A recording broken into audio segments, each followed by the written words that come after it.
How's it going, everybody? Dieter Kurtenbach here at Oracle Arena. Warriors take Game 2 of their Western Conference Semifinals series with the Houston Rockets, 115-109.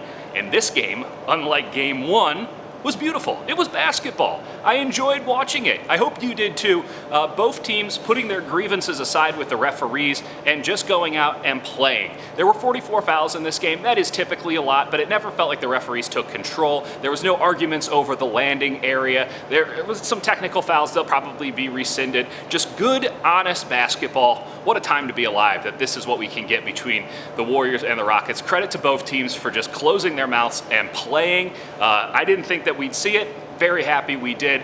The Warriors played one of their best games that we've seen from them in quite a while. There have been some good performances, don't get me wrong, but this one felt complete. Defensively, they were rock solid. This was a championship-level defensive performance, and offensively, all five starters for the Warriors, and they started the Hamptons 5 lineup: Andre Iguodala, Klay Thompson, Draymond Green, Kevin Durant, and Stephen Curry. All five of those guys, for the first time in the Steve Kerr era, getting 15 or more points. Kevin Durant leads the way with 29. The ball movement was fantastic. The late game execution, maybe something left to be desired there, but the Warriors knew what they were doing and they executed well. They had 20 turnovers in Game 1, only 12 in Game 2, and a lot of those came late. Something to clean up, but a lot of positives from this game on the offensive and especially on the defensive end for the Golden State Warriors. Point number 2 on the big three, we got to talk about injuries. So Stephen Curry, dislocated, I think is the official term.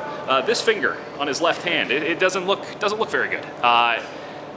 Comes out in the first quarter, has to get it taped together. He says it doesn't feel great.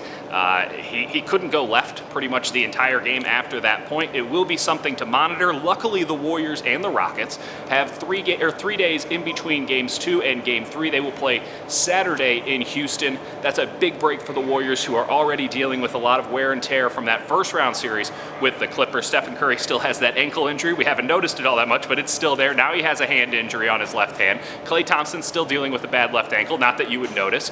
And James Harden for the Rockets left this game in the first half after apparently, I didn't see it, but apparently getting poked in the eye by Draymond Green. Mike D'Antoni, the Rockets head coach, said he was bleeding from the eyes, which does not sound good. Comes back in, a lot of squinting, wonder if there's a concussion there. He did play well down the stretch, but James Harden has carried this team for the last 89 games, and he looked tired as heck down the stretch. Add in 2 bad eyes, 1 bad eye, I don't know. I don't think he got poked in both of them. Again, I didn't see him get poked in the eye, so it could just be baloney, but here we are, and he seemed pretty messed up about it all.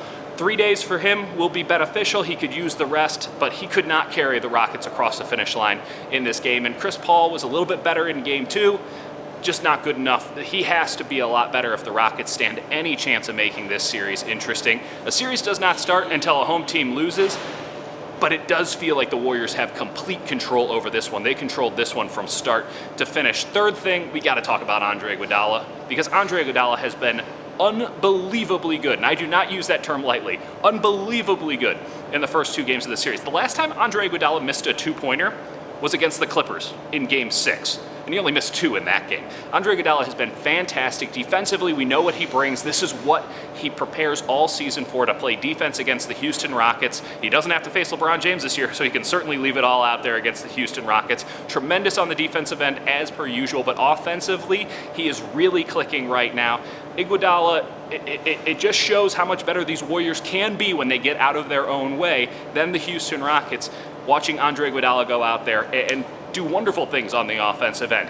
It's all the little things, but now he's also coming through on the box score. If Andre Iguodala continues to play like this, I have a very hard time seeing Houston even winning a game in this series. Now, we'll see. We'll see about it in Houston. Home court whistle, a little bit of energy from the crowd maybe gets James Harden over the hump, but again, the Warriors feel in complete control of this series. They were in complete control of Game 2, and now they have a little bit of rest that's going to help both teams, but the Warriors certainly need it after that short rest coming off of Game 6 into Game 1 of this series. Warriors and Rockets from Houston on Saturday. I'm looking forward to it. Hope you are too. We will talk then.